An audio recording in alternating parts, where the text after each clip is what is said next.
Quando a gente determina o que a gente quer alcançar e onde nós queremos chegar em termos de padrão de vida e de patrimônio, a gente precisa entender que isso não é necessariamente um sonho. Ele é possível de ser realizado e para isso a gente precisa estabelecer algumas prioridades. Primeiro é definir um plano. Né? O que eu preciso fazer para alcançar esse sonho?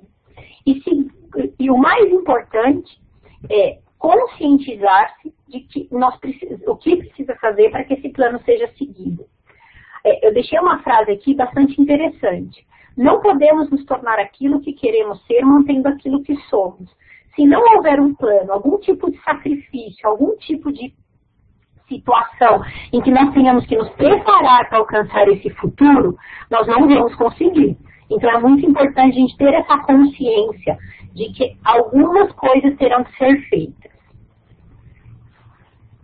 Definir esses objetivos, o próximo passo é a gente mapear a nossa situação financeira atual. Para isso, a gente tem 3 passos.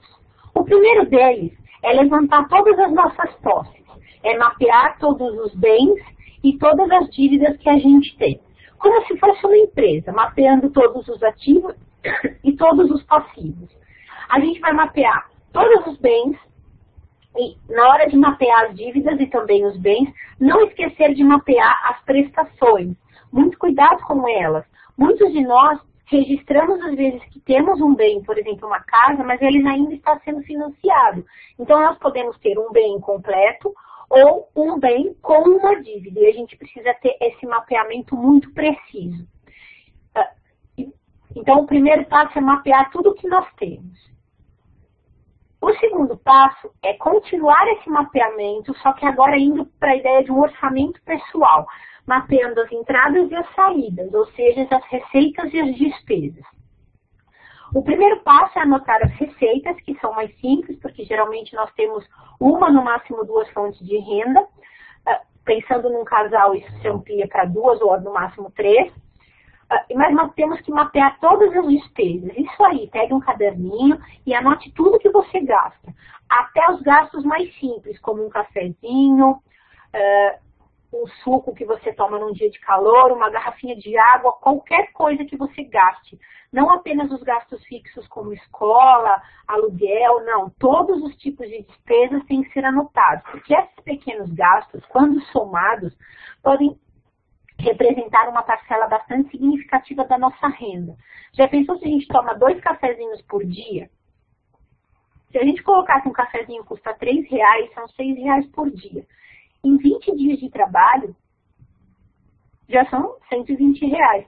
Multiplicando por os 12 meses do ano, olha quanto dinheiro a gente pode ter comprometido com uma despesa que aparentemente é insignificante. Depois que a gente fizer isso, nós temos que confrontar se o que a gente gasta é superior ou não ao que a gente ganha. Ou seja, confrontar as receitas com as despesas. E verificar o saldo.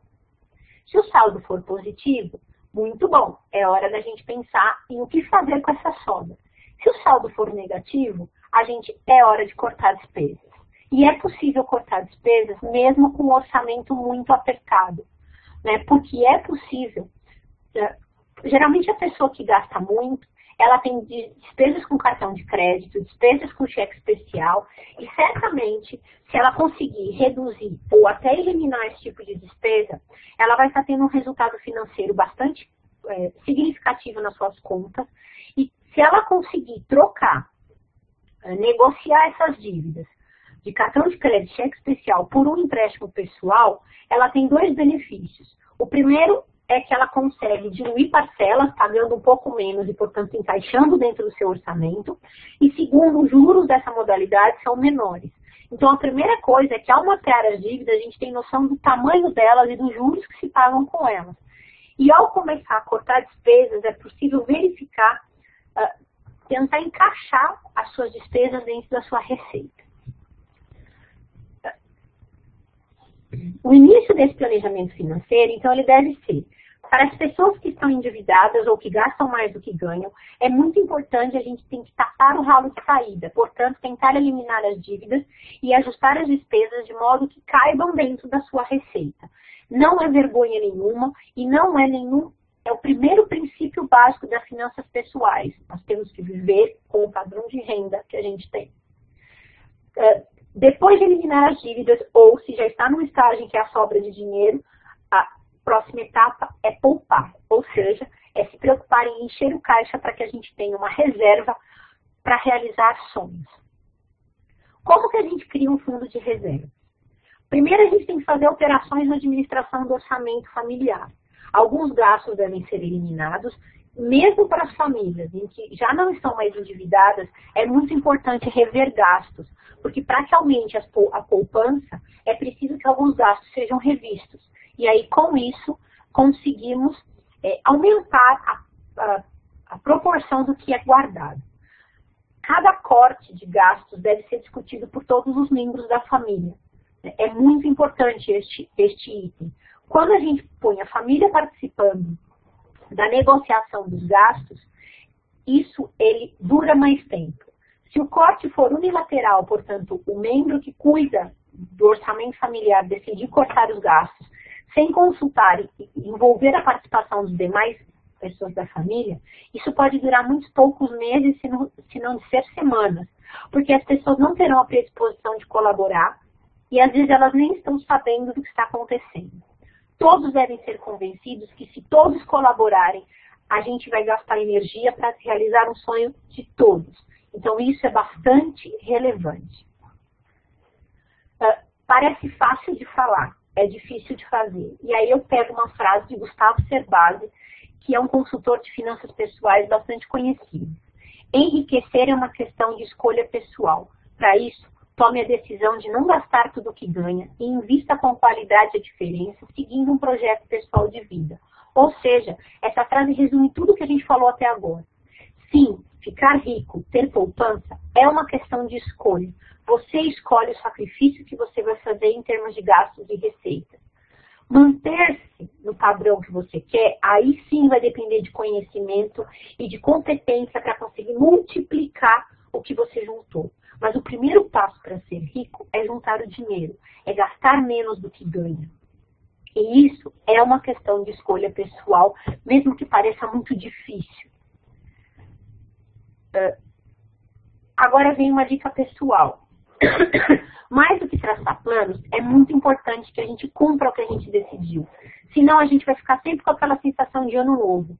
Eu vou emagrecer, eu vou fazer um curso, eu vou entrar na academia, eu vou melhorar de vida, eu vou ser feliz. Não, isso tem que ser uma decisão real. Tem que ser mapeado, tem que ser acompanhado para que isso tenha sucesso. Lembre-se, isso daí vai carregar você para o resto da sua vida. Mas, pensando que eu consigo eliminar minhas dívidas, quanto que eu devo poupar? Não existe uma resposta única para isso. A resposta depende da pessoa, da predisposição da pessoa em poupar e da situação do indivíduo. Porque às vezes a pessoa está muito endividada e ela vai poder poupar muito menos. Ou, pensando em termos de idade, um jovem solteiro, ele tem uma condição de poupar muito mais do que um jovem casado com filhos, porque os gastos são maiores. Então, depende de uma série de fatores, além da predisposição, da situação de renda, da situação de dívida e da situação familiar de cada pessoa. Porém, a gente pode dizer que existem algumas sugestões. A sugestão que a gente dá é que a pessoa divida o seu dinheiro em 3 partes. A primeira parte é que ela possua dinheiro sempre livre para o seu cotidiano, para que ela possa fazer as transações básicas de pagar suas contas, de pequenos imprevistos como um presente, né, que ela tenha sempre um dinheiro livre. Esse dinheiro em espécie pode estar no banco, não necessariamente tem que estar no seu colchão, mas sempre você ter algum dinheiro para esses pequenos imprevistos, que às vezes são bons imprevistos, como ir a uma festa, como ter um presente para dar, não necessariamente uma situação negativa. Esse dinheiro não deve estar aplicado, mas se estiver em situações em que possa ser resgatados facilmente e em que você não perca o principal investido. Caso você tenha que resgatar antecipadamente, você só perca o rendimento. Por exemplo, uma caderneta de poupança automática cobre essa necessidade. Segunda parte do seu dinheiro, que você coloque para atender objetivos de curto prazo. Por exemplo, férias, trocar de carro. Isso sim, todo mundo precisa de lazer. Todo mundo precisa, às vezes, renovar algum bem que vai perdendo valor. Então, por isso, uma parte do seu dinheiro, reserve todo mês um dinheiro para essas finalidades, que são, a gente brinca de sonhos de curto prazo, que vão se renovar a cada período. Esse dinheiro tem que estar ou numa caderneta de poupança ou numa renda fixa. Ou seja, também modalidades fáceis de resgatar, em que você não perde, não corre o risco de perder o principal, você pode, no máximo, perder o rendimento por estar resgatando antecipadamente. E também, de alguma forma, caso aconteça um imprevisto negativo, em que você precise de um pouco mais de dinheiro, você abdica deste valor, abdica de uma parte de suas férias para cobrir esse imprevisto. Então, essa é a segunda parte que a gente recomenda. E a terceira parte é que você coloque uma parte do seu dinheiro a perder de vista, ou seja, uma parte do seu dinheiro seja destinado à acumulação patrimonial, ou seja, a objetivos de longo prazo. Esse dinheiro você deve esquecê-lo, não deve gastar, e você pode aplicar da melhor forma possível. E essa aplicação vai depender, lógico, do seu perfil de investidor. Alguns vão querer colocar na bolsa, outros vão querer colocar em fundo de investimento, mas é um dinheiro que você tem um pouco mais de liberdade para arriscar, dado que você está acumulando ele apenas para o futuro. Como eu disse que como aplicar esse dinheiro vai depender do perfil do investidor, vale a pena a gente conhecer esses perfis. Existe o perfil conservador, que são aquelas pessoas que querem manter o poder de compra do capital, mas preferem a segurança do que a rentabilidade. Então, eles vão escolher, provavelmente, aquelas modalidades clássicas. Caderneta de poupança, um fundo de renda fixa. Eles têm medo de abrir mão até do investimento. São pessoas que têm um pouco mais de inflexibilidade. Eles aceitam menos sugestões, mesmo que sejam de especialistas, para novas modalidades. Eles têm consciência de sua posição e gostam disso. Gostam de serem conservadores, têm medo de arriscar o seu dinheiro em modalidades que eles não confiem, mesmo que sejam bastante descritas e bastante explicadas por especialistas. A segunda modalidade é o que a gente chama de poupador passivo. É aquele que considera-se que não tem tempo para acompanhar o mercado financeiro, ele até lê jornais, revistas, acompanha pela televisão, mas ele não tem um tempo para acompanhar de uma forma mais precisa. Ele confia no seu gerente do banco ou no seu analista de investimentos, se ele já tiver um montante acumulado um pouco maior. Eles arriscam pouco, porque eles têm medo, não é o medo pessoal de arriscar, mas é o medo de não acompanhar as oscilações e, portanto, vai no que ele conhece. E o que ele conhece são os que têm uma rentabilidade um pouco mais assegurada.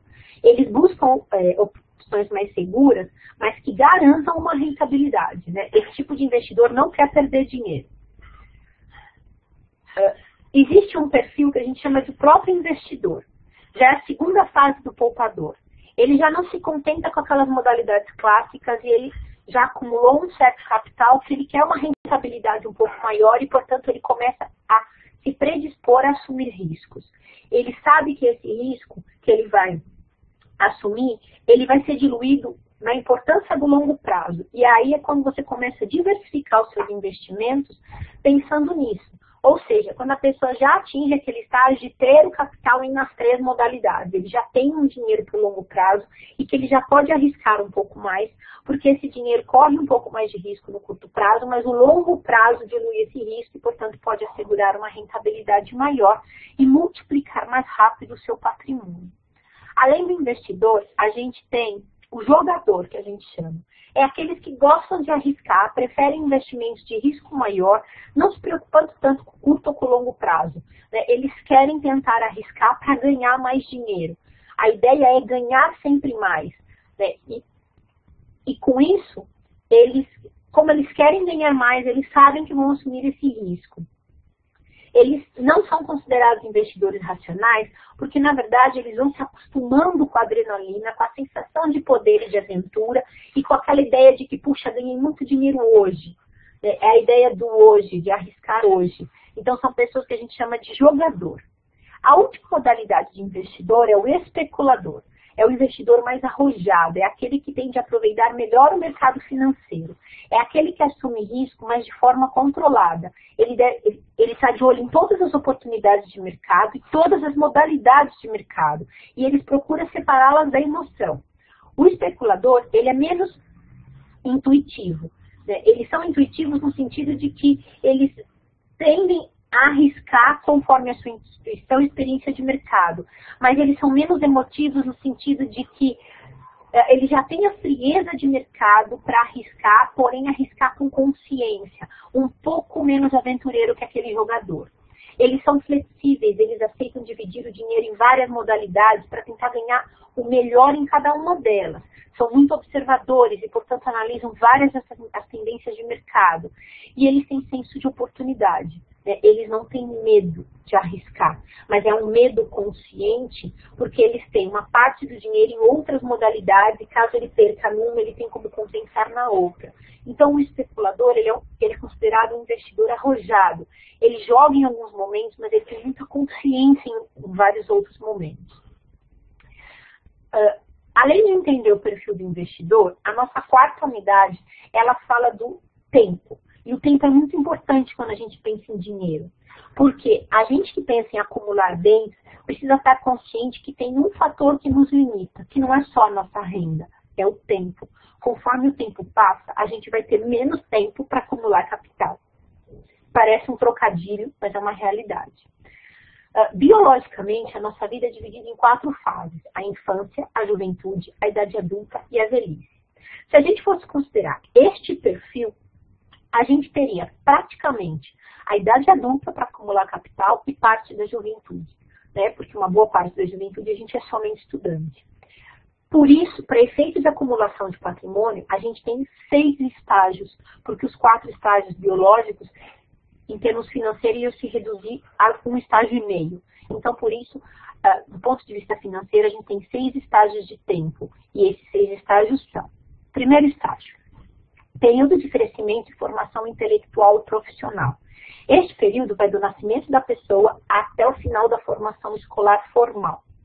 Essa fase, ela tem aumentado conforme o passar dos anos, porque as pessoas estão estudando mais, porque as profissões estão exigindo maior capacitação, e isso faz com que as pessoas praticamente fiquem, no mínimo até a universidade, né, se ela seguir uma formação formal sem nenhum problema, ela fica na universidade em termos até mais ou menos 22 anos. Pegando mais ou menos uns 2 anos de pós-graduação, de 24 a 25 anos a pessoa ainda está nessa fase. Algumas dessas pessoas, por volta dos 20 anos, já trabalham. Porém, o que elas ganham praticamente é para bancar essa própria formação. Apesar que do ponto de vista financeiro, esse período não é um período de acumulação, ele é um período muito importante para que uma boa formação possa gerar possibilidades de melhoria de renda. Né? E por conta disso, é uma fase muito importante. O segundo estágio é quando a gente chama que é o período de iniciação da experimentação profissional. Essa fase vai desde quando a pessoa começa a trabalhar, ou ainda dentro da sua formação, ou logo depois que se forma, e ela vai por volta dos 30 anos, porque é a fase em que você está com aqueles primeiros cargos, em que você ainda está experimentando o que você quer em termos de profissão.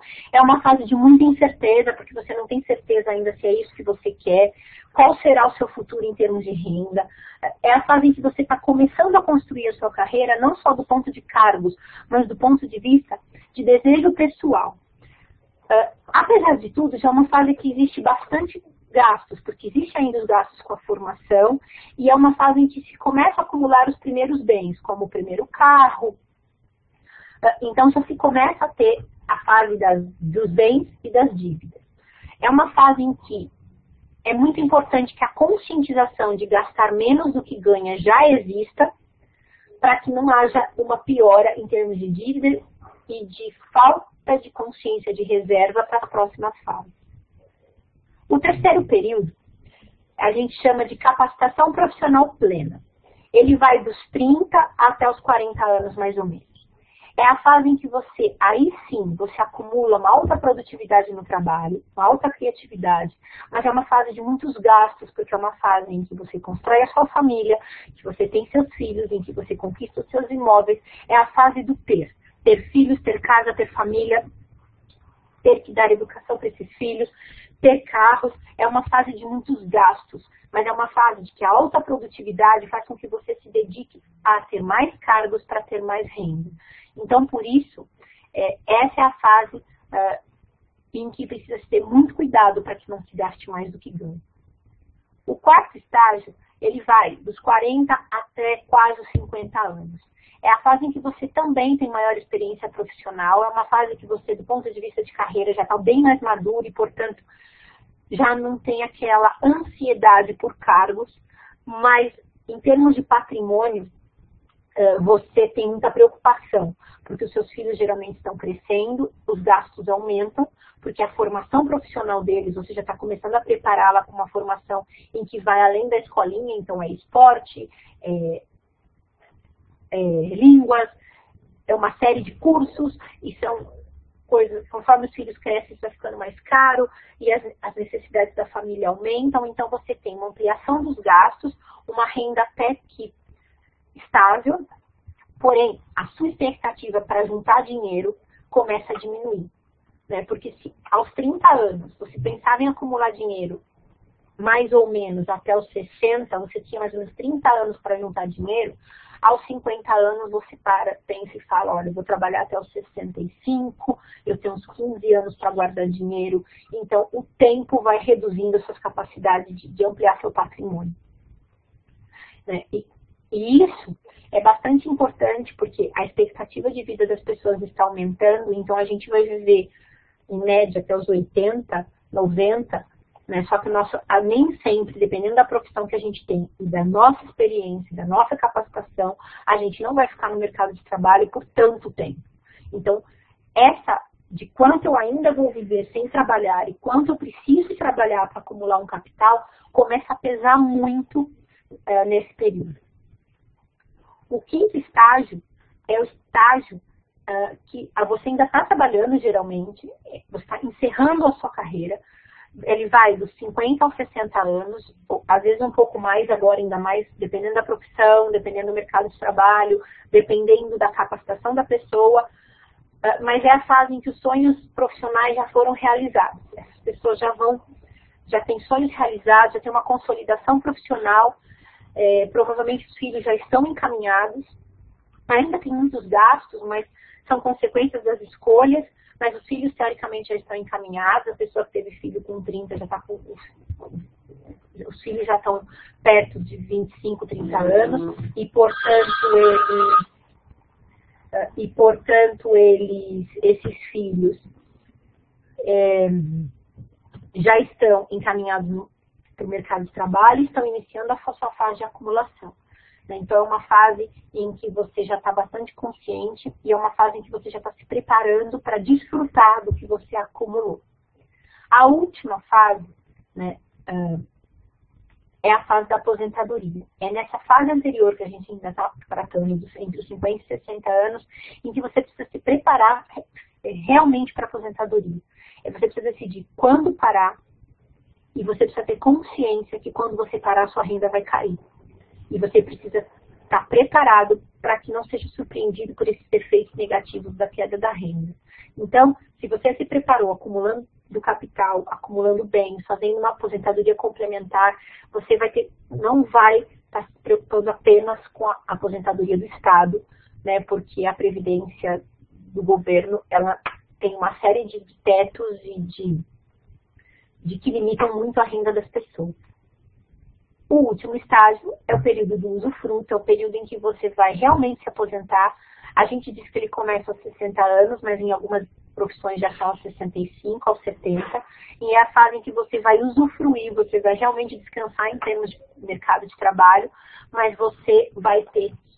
Como você vai usufruir, isso vai depender de quanto você acumulou durante a consciência dos períodos anteriores. Esses 6 estágios, ele tem muito a ver a relação entre idade e risco. Quanto mais jovem for você, mais liberdade você tem para brincar com o seu dinheiro. É aquela ideia de que se acontecer alguma coisa e eu perder o meu dinheiro, eu tenho tempo de recuperar o que eu perdi. Por isso, conforme as pessoas passam, o tempo passa, as pessoas vão ficando mais conservadoras. Conservadoras porque elas começam a ter famílias e elas têm medo de arriscar o dinheiro, brincar com o futuro da sua família, e porque elas têm menos tempo de recuperar caso aconteça alguma perda. Então, isso é bastante importante. As nossas 4 unidades trataram dessa ideia de conscientização.